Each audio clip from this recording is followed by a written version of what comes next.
Well, it's been a while since I've done any updating. Been busy working on the plans and working with the builder and getting a soil erosion permit, site plan permit.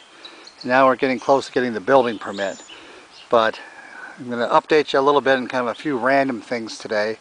And one of them is this wall. This is going out towards the road. We came up last weekend and cleaned. Ron and I pulled a bunch of bushes out, and one of the areas we pulled some of the bushes out was this little corner going out to the road. This used to be the steps that went out to the driveway, basically, or the road. Could avoid walking all the way around, but as you can see, they've kind of fallen into disrepair, and they were all overgrown with shrubs up at the top. We spent some time last weekend and cleared this out so that we can recreate the steps going back up this way.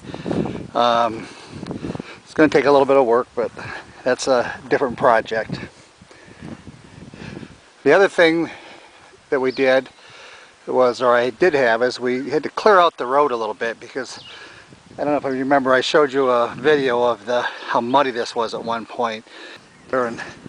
It's quite muddy out, so this is probably going to have to all have some gravel brought in eventually, because it hasn't been used. Lately it has been being used, so it's getting kind of muddy. And this is the road leading into the house again. House is located to the right. Now you can see there's a lot of brush, so you can't quite see the house as well. But we cut back on the left hand side here, and then they brought in kind of a very heavy, it's a local stone from Port Hope, and it's kind of a chunky, broken kind of a stone, and comes off flat. What they do is they haul it in and then run the bulldozer over it to kind of break it up some more. And really what it is, it's a base for the road eventually to be finished on. So what will happen is here, this will be in for a construction area during the construction process, and as the trucks and the cement trucks and the come and go, it'll further pack this down. And then once we finish the project, he will bring in it's a fine grade, they call it 22AA, it's a crushed limestone, and he'll use that to come in and go all the way around the house. This is the road as it continues down here. I don't know, you can see this is kind of the two-way path that was here before, you know, that led to the house. But if I spin around, you'll see now it's kind of wide. He made it a little wider than I thought he might do, but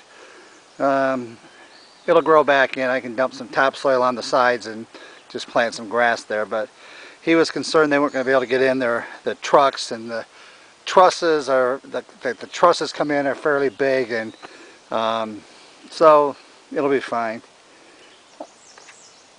So that's the road project for now. And on I recorded an earlier video on the brush grubber, and I'm going to incorporate that into this, and you can see how the brush tool works by hitching it onto a tractor. Well, here's our tool we've been using recently. It's called the brush grubber, and it's designed for pulling shrubs out. I ordered it online, and we're going to demonstrate how it works. So we have these trees here, which are about 8 foot tall. They're these really thorny bushes, and you can see those thorns on there. Ron's going to go ahead and show you how he attaches it to the tree. And this is the tool we're actually using. He's got something stuck in there, but he's going to take that out, and you can see what the jaws look like. And Ron holds that up.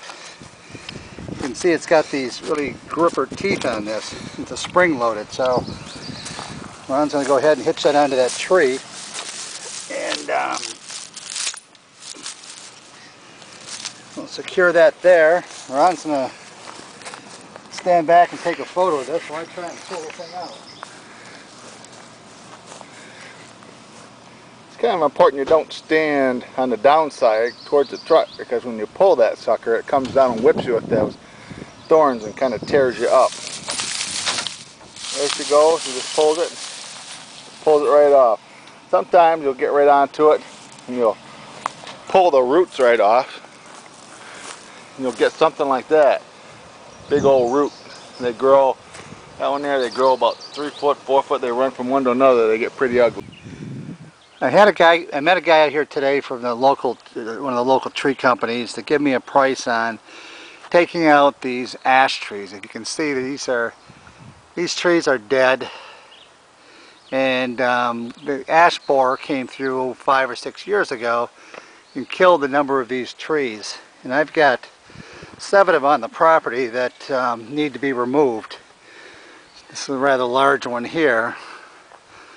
So what he's going to do is come in, cut them down, grind the stumps, and then because this tree is completely dead, all the brush, he'll chip all the brush.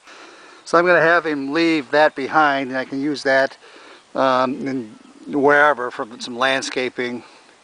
And then also, I'm going to have him leave the trees behind and cut them up. Oh, probably he'll take the heavy stumps off the bottoms like here, and then he will grind these stumps, but the parts going up, this area is here, he's going to cut those into log lengths. And what we'll do is we're going to rent a splitter with Gary and my brother and another neighbor, and we're going to come down and split the logs up and kind of, everybody divide the wood up, because everybody's using campfire wood. And the nice part about this, they're dead, it's dry, it's ready to go, so it doesn't have to be dried for a season. We're getting ready to do the demo on this part of the house, which will start in the next week or two. So next weekend I'm going to come up with my brother Ron and Dave, and we're going to tear this part of the house, the roof off. We're going to take all the roof, the shingles, the trusses and everything, and just leave this concrete block portion. And then the excavator is going to come in and demo this part of the house. All the concrete's going to be removed over to that corner right there.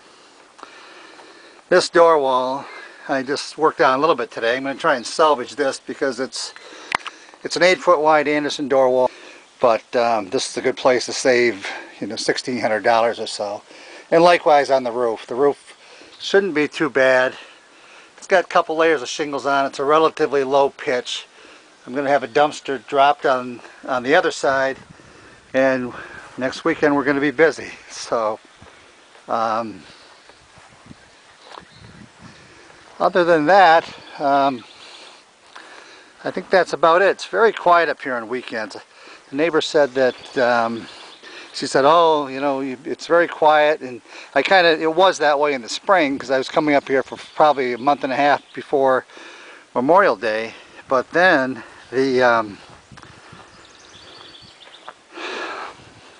we had Memorial Day and it was a zoo up here. There's people everywhere, and she says, don't worry, they'll be gone. And the last 2 weekends, it's like we're in the middle of spring again, very quiet and peaceful. And when she says 4th of July, they'll be back. This area, I don't know if you remember this, but there was a lot of brush in here, and this is an area that Ron and I have been working on over the last few weeks, and we've cleared out quite a bit. If you look at those 2 birch trees for reference, I'll maybe clip in something from before. Actually, on the left of the dumpster, this is kind of what it looked like. If you look close, you can see these bushes are kind of everywhere in the ground, and you'll be able to see the difference in this area. And we've got a ways to go. We're going to get this area right in front of me because it really blocks the view from this part of the house, so it's got to go. But one thing I did notice, it's beautiful, a lot of beach sand up here, and it wasn't here to start with, but the prior owner hauled a ton of it in here. So once we get the yard cleaned up, it's going to be kind of nice. We'll have sand around, and you have the nice feel of the beach, even though it's a little bit rocky down below. And so I guess that's about it. Time to get home, and next weekend we'll be up, and I'll update you then.